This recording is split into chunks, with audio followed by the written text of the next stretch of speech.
ओम नमः शिवाय।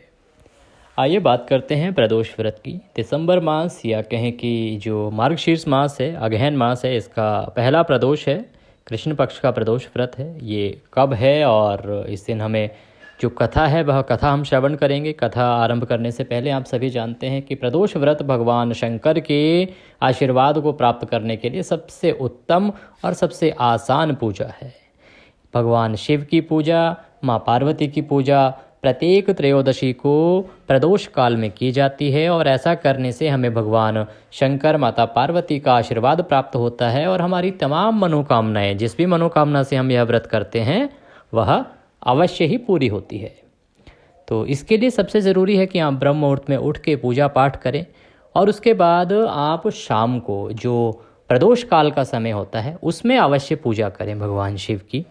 और इस पूजा पाठ के समय आपको कथा अवश्य सुननी चाहिए, चाहे आप सुबह सुने या शाम को, आपको प्रत्येक प्रदोष व्रत की कथा सुननी चाहिए। प्रदोष व्रत की कथा का निर्धारण उसके वार के अनुसार होता है, उसके डे के अनुसार होता है कि प्रदोष व्रत किस दिन है, क्या वार उस दिन है, उस वार के अनुसार उसकी कथा होती है और उसकी पूजा और दान विधि होती है। हमने बाकी जानकारी आपको दूसरे वीडियो में पहले से ही अपलोड की है, आप वो वीडियो देख सकते हैं।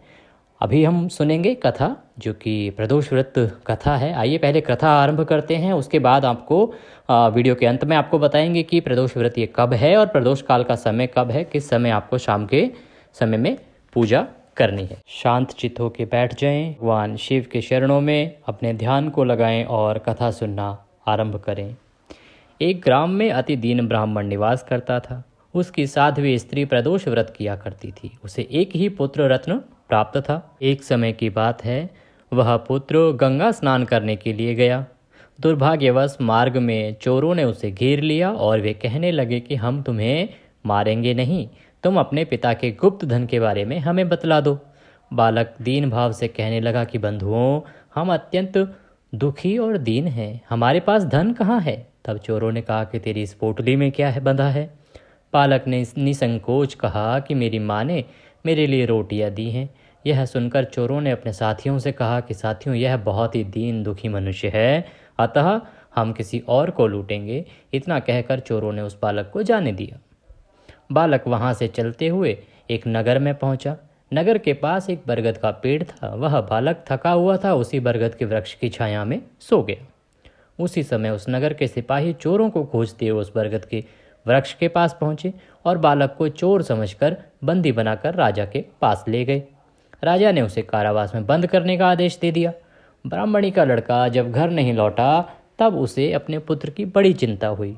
अगले दिन प्रदोष व्रत था। ब्राह्मणी ने प्रदोष व्रत किया और भगवान शंकर से मन ही मन अपने पुत्र की कुशलता की प्रार्थना करने लगी।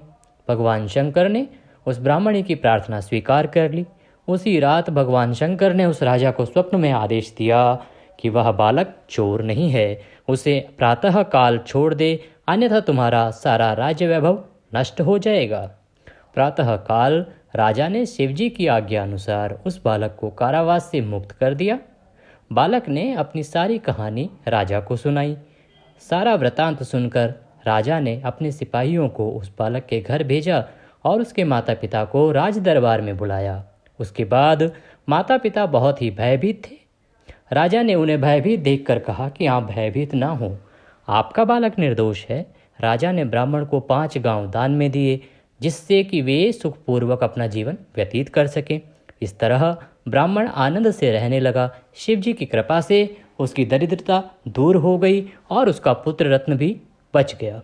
अतः जो मनुष्य रवि प्रदोष व्रत को करता है वह सुखपूर्वक और निरोगी होकर अपना पूर्ण जीवन व्यतीत करता है। बोलिए शंकर भगवान की जय। इसके बाद आप भगवान शंकर की आरती करेंगे और फिर भगवान को भोग लगा के अपना व्रत संपूर्ण करेंगे। बात आती है कि ये जो दिसंबर महीने का पहला प्रदोष है ये है कब।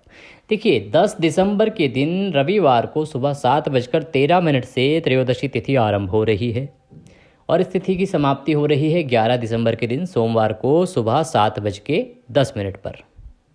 इस प्रकार से क्योंकि प्रदोष काल के मुहूर्त को देखते हुए दिसंबर का जो पहला व्रत है वो 10 दिसंबर को रखा जाएगा। आप सभी जानते हैं उदया तिथि मान होता है, लेकिन क्योंकि प्रदोष व्रत की पूजा जो है वो प्रदोष काल में की जाती है। इसीलिए ये देखा जाता है कि सुबह बेशक त्रयोदशी हो या ना हो, लेकिन सायंकाल के समय जब प्रदोष काल का समय होगा उस समय त्रयोदशी होनी आवश्यक है।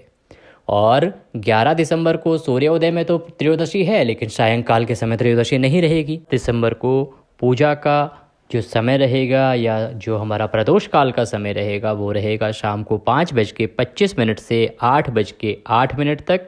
इस प्रकार से आपको पूरे 2 घंटे 44 मिनट का समय प्राप्त होगा। इस समय में आप भगवान शिव की पूजा कीजिए और इस प्रकार से 10 दिसंबर को अपना प्रदोष व्रत संपूर्ण कीजिए। करते हैं हमारे द्वारा दी गई जानकारी आपको अच्छी लगी होगी। वीडियो अच्छा लगा हो तो उसे लाइक अवश्य करें और कमेंट बॉक्स में 5 बार ओम नमः शिवाय, ओम नमः शिवाय, ओम नमः शिवाय अवश्य लिखें। ऐसा करने से भगवान शिव का आशीर्वाद आपको अवश्य प्राप्त होगा और उनकी कृपा से आपके सभी काम अवश्य बनेंगे। इस वीडियो में अभी के लिए इतना ही। अगली वीडियो में फिर होगी आपसे मुलाकात। तब तक के लिए ओम नमः शिवाय।